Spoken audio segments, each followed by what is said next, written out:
This is Vancouver, Canada, a city that made every drug legal. Drug addiction, overdoses, homelessness, and crime.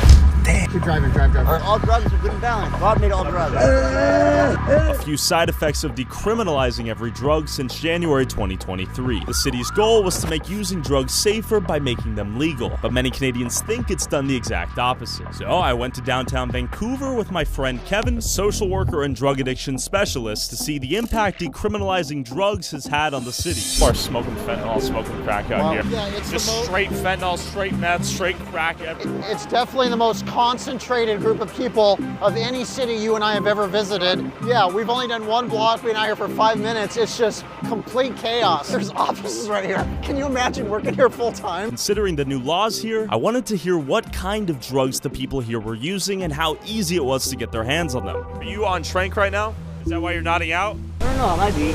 More drugs the better. Okay. How easy would it be for us to get like fentanyl right now? Yeah, about 2 seconds. Walking by. Next person? Yeah. And how long have you been out here, sir? I've been here about 4 years. 4 years? What was that? All of the above. All drugs are good and balanced. All the above. Okay. God made all drugs. How many people do you think are just on this street right here? Roughly between 100 people. 100 people? Well, I appreciate you guys' time. I'm gonna move out of the way just a little bit. Hey, you think I inhaled meth just now? That's what it smelled like. I low-key think I inhaled some. Did I do meth just now? Well, I'm feeling a little lightheaded. I'm holding on to you for a reason. In hopes of escaping the fumes of meth I just inhaled, I walked into a nearby convenience store and noticed it was filled with pipes, bongs, torches, and every other tool a drug addict might need to fuel their drug addiction. Look at this all right here. Oh, you're not allowed to take pictures. Okay, real quick. You're not allowed to take pictures, man. All right, my bad. You have a convenience store selling torches and bongs right outside of all this. What are you using out here today, Michael? It's cocaine. How easy is it to get cocaine out here? Pretty difficult because most of it is just crap. Now you got all this trank, you got benzo, you got fentanyl, you got heroin. You don't know what's in your dope. Are you concerned when you use cocaine that fentanyl might be in there? A little bit, I guess, to be honest. And mid-interview, the angry convenience store owner pulled up on us on his scooter. You have any authority? I don't even know what you're talking about, man. Huh? We're talking to him. Why did you took the picture? Oh, we thought it was interesting, yeah. Why are you selling torches? I pay for the taxes.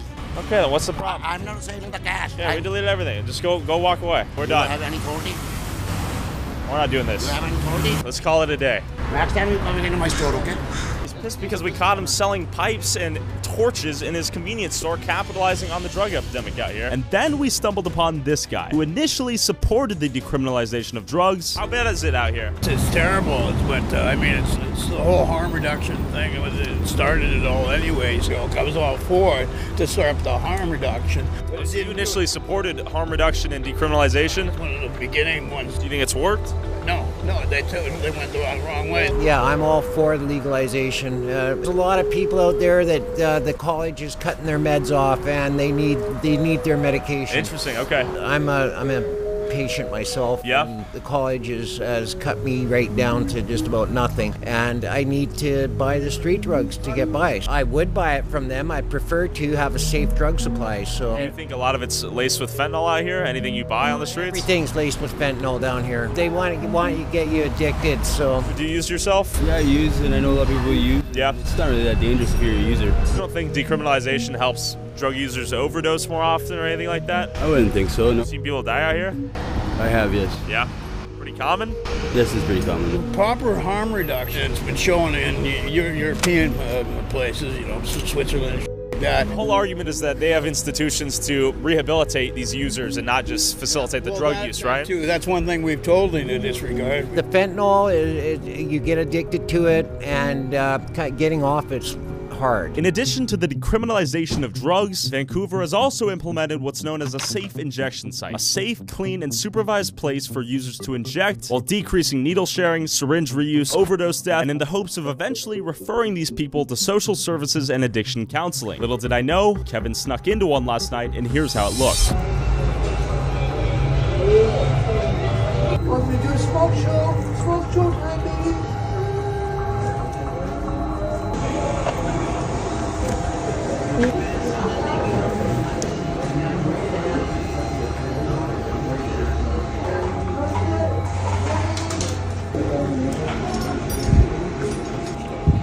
didn't seem clean, safe, or supervised from the little that Kevin saw. So I went back on the streets to ask drug addicts how they afford their drugs. How long have you been using fentanyl? 6+ years.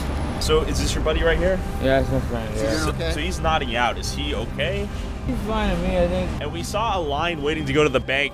Are they waiting for social welfare checks to buy more drugs or what? Probably waiting to pay off their drug debt is what they're probably doing. So people are in debt to the dealers out here? Most of them are, yeah. For instance, if you have debt... Everyone's stealing, everyone's selling their body. So people sell their bodies out here to afford the drugs? Yeah, he was stealing all the time. Here, like this security guy, would he do anything if you guys... At all. Can they do anything? No. No? And is that meth right there in your hand? It's fentanyl. Fentanyl? And a little bit of meth. Okay. How much do you use in a day? 7 grams. Is that a lot? 10 grams a day? Yeah. 7's a Holy lot. smokes, bro. 7's a lot. How do you afford your drug addiction out here? Boosting. Boosting? Yeah. What is boosting? Stealing. Okay, is that pretty common out here? Yeah. No, I boost tools, clothes, phones. I noticed that you have skin lesions where the side effects of xylazine, aka trank, on your right arm here. You don't think that's a xylazine taking it? $8,000 watch from Oh, you don't think it's dangerous carrying that out here? Okay, well, you better be careful with that on you, man. And then I found this guy guarding an alley entrance who appeared to be a drug dealer that agreed to an interview if we blurred his face. Do you use anything? Yeah, use hard, crack, whatever. Do you carry Narcan out here? I do carry it in my car, in the car. You ever had to use it? Yeah, I've had 2 incidents where I've accidentally took it. Stuff. Have you seen anyone die out here?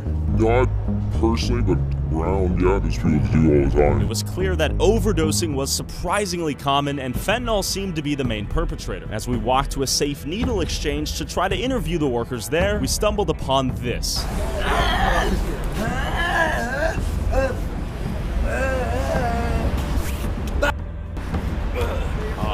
This is where they're handing out harm reduction needle supplies and whatnot. Narcan right here. I think it's probably good to have on hand, actually. Safe injection, we have syringes and stuff. Narcan. We're just wondering if we could hear your opinion on what's going on out here in Vancouver. This very second is not a great time. Okay, got it. Should we get out of here? No, it's just I've got somebody who's just OD'd outside. Okay. Oh, so that's an overdose. Okay. That is what a methamphetamine with sleep exhaustion overdose looks like. Meth overdose in real time right now. Ambulance is probably coming for him. You can look at Dana doing his thing. So, this is complete chaos. Yeah. And this is an active overdose in real time right there. We are completely surrounded by active users. Yeah. Also, most of my videos on serious issues like these get completely demonetized and we lose money making them. If you want to help us keep making important documentaries like these and get extended, uncensored cuts, go subscribe to my Patreon for as low as $5 a month. Link in description. As we walked off the block and into an alleyway, I noticed both ends were guarded by a drug dealer. Did you go through here or no? Yeah. Yeah? Yeah, they should worry about me now. You need anything, bro? We're good. To my surprise, we had just been offered drugs on camera. Okay, we definitely just walked through some active drug deals. As we walked away, we started getting dirty looks from those 2 dealers, but it was clear we could buy drugs on any corner of any block out here in East Hastings. We're definitely being followed right now. This guy's wrapped in a trash can right here. I mean, this scene is... I mean, you can't, how do you breathe? How do we even know he's alive? Yeah, do you want to check in on him? He might need some Narcan or something, I mean. I was worried about you. You're in a trash bag. Okay, just check on you, brother. You doing okay? All right, you take care, brother. So this guy's, his back's messed up, as you can see, from nodding out. This is definitely worse than Kensington by far. Definitely see a few cops rolling around here, but there are ambulances pulling out all day long. Oh, this guy's picking up leaves. Hey, sir. I notice your pockets are full of leaves. What are you doing that for? It's a wild one-liner. It's money? Okay, so he sees the leaves as money. It's probably harder to get Red Bull than it is fentanyl out here. It is no joke. The repeated use of trank, which causes the user to nod out for long periods of time, sometimes led to spine deformities and back problems like what you're seeing here. People were nodding out everywhere. Did you use fentanyl? And the more we talked to people out here, the dirtier the looks we got. Something felt off. There's 3 men to your left pointing at us and talking to them, and they're slowly walking over, so just be aware of that. Something's up. So, all right, let's go. I legitimately think they tried to take his camera. Oh, you got because When we walked by, he said, I'll kill you. What? Yeah. He's got no back look. Sounds I'm good. trying to walk down. Yeah, everyone is eyeballing us. We're gonna get mugged out here. Yeah, they're looking at us right now. Take a quick intermission, back up the footage. We got to get off of Hastings. What I've noticed is the drug dealers use scooters to get around here. I noticed that they always use scooters and they always have a mask on, usually a black mask. And they know the moment we're there that we do not fit in, that we are outsiders, and they are watching us. Probably that guy right here. Yeah. Because they always have the black masks on. Get turned around when you said that shit. With drug dealers eyeing us on every block, we hopped in a taxi to go back to our hotel to change our outfits and hopefully not get recognized. But as evening approached, a sense of bloodlust, aggression, and murderous intent filled the air. This guy's coming over. Keep driving, drive. Yeah, go. Will you drive? Oh, drive. All right, let's go. Yeah, go. This is easily the most chaotic place I have ever been. I mean, my adrenaline is pumping. Thank God we're back in the hotel. The shopkeeper told me last night, he said, Kevin, don't go to the alleyways after 7 p.m. He said they will snatch you and they will kill you. And he strongly encouraged me to go back to the hotel. I put on the hoodie so I can blend in a little bit more and just check out this disguise. Low-key think I look like a drug dealer now. You want anything, man? Wait, where? Tyler! Where? Oh, God. It's actually gotten busier out here. With a fresh disguise to blend into the hood, we headed back out one last time before it got too dark. People were literally robbing each other in broad daylight out here.